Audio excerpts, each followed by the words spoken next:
Cell me this pen.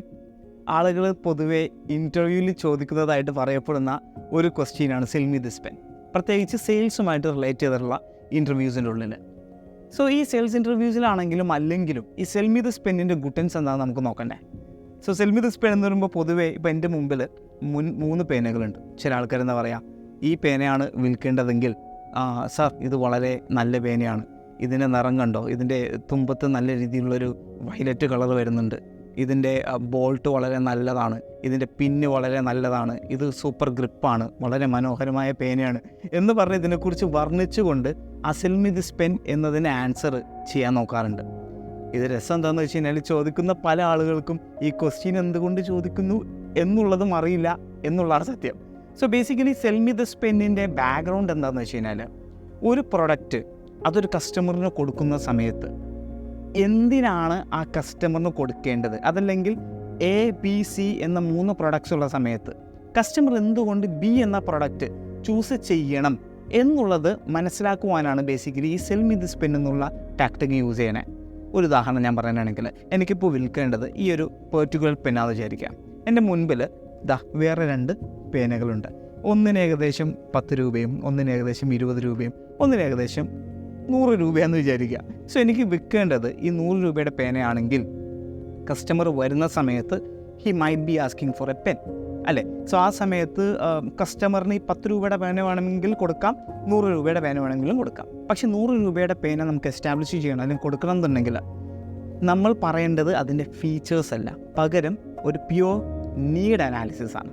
So sell me this പെന്നിൻ്റെ foundation എന്താണെന്ന് വെച്ച് കഴിഞ്ഞാൽ നീഡ് അനാലിസിസ് തന്നെയാണ്. അതായത് കസ്റ്റമറിനോട് ചോദിക്കേണ്ടത്, ഇത്തരം ചോദ്യങ്ങൾ വരുമ്പോൾ നമ്മൾ പ്രതികരിക്കേണ്ടത്, സർ എല്ലാ ദിവസവും ഉപയോഗിക്കാൻ വേണ്ടിയുള്ളൊരു പേനയാണോ, അതല്ലെങ്കിൽ എന്തെങ്കിലും സ്പെഷ്യൽ ഒക്കേഷൻസിന് വേണ്ടി മാത്രമാണോ? ഒരു ചോദ്യം. രണ്ടാമത്തത്, സർ ഇത് സാറിൻ്റെ ജോലിയുമായിട്ട് ബന്ധപ്പെട്ട് യൂസ് ചെയ്യാനാണോ, സാർ ഏതെങ്കിലും എക്സിക്യൂട്ടീവ് കമ്പനീസിൽ വർക്ക് ചെയ്യുന്ന ആളാണോ, സാറിന് ജോലിയുമായിട്ട് യൂസ് ചെയ്യാൻ വേണ്ടിയിട്ടാണോ ഇത് ഉപയോഗിക്കുന്നത്? രണ്ടാമത്തത് മൈറ്റ് ബി. മൂന്നാമത്തത്, സാർ നോർമലി ഉടുക്കുന്നത് നോർമൽ പാൻസ് ആണോ, അതല്ലെങ്കിൽ മുണ്ടെടുത്തിട്ട് ഷർട്ടിന് വേണ്ടിയിട്ട് ഷർട്ടിൽ കുത്തി വെക്കാനാണോ സാധാരണ പേന യൂസ് ചെയ്യാറുള്ളത്?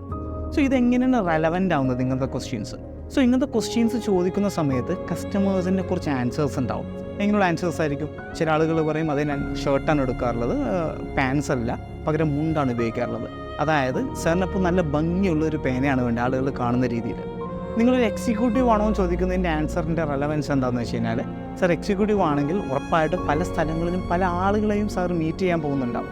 ഈ മീറ്റ് ചെയ്യുന്ന ആളുകളുമായിട്ട് ബന്ധപ്പെടുന്ന സമയത്ത് 2 കാര്യമുണ്ട്. ഒന്ന്, സാറിൻ്റെ കയ്യിലുള്ള ഈ പേന നല്ലതായിരിക്കണം. 2, ഇത് 100% എപ്പോഴും വർക്കിംഗ് ആണെന്നുള്ള കാര്യത്തിൽ സാറിന് ഉറപ്പ് വേണം. കറക്റ്റ് അല്ലേ?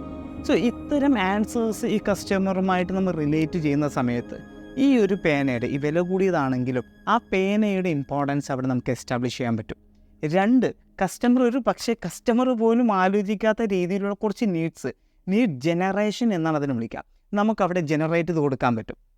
അതായത് കസ്റ്റമറിന് നമ്മൾ ഈ പറയുന്ന സമയത്ത് കസ്റ്റമർ ചിന്തിക്കുക എന്താണ്, ഓക്കെ ഞാനൊരു മീറ്റിങ്ങിന് പോകുന്നതായിരിക്കും കസ്റ്റമറിൻ്റെ ഇമേജിൽ വരാം. കറക്റ്റ് അല്ലേ? സോ ആ സമയത്ത് ഞാൻ ഉപയോഗിക്കുന്ന പേന നല്ലതാകണം എന്ന് അദ്ദേഹത്തിന് ആഗ്രഹം ഉണ്ടാവും. സോ അതിന് ശേഷമാണ് ഇതിൻ്റെ ഫീച്ചറുമായിട്ട് അത് റിലേറ്റ് ചെയ്യേണ്ടത്.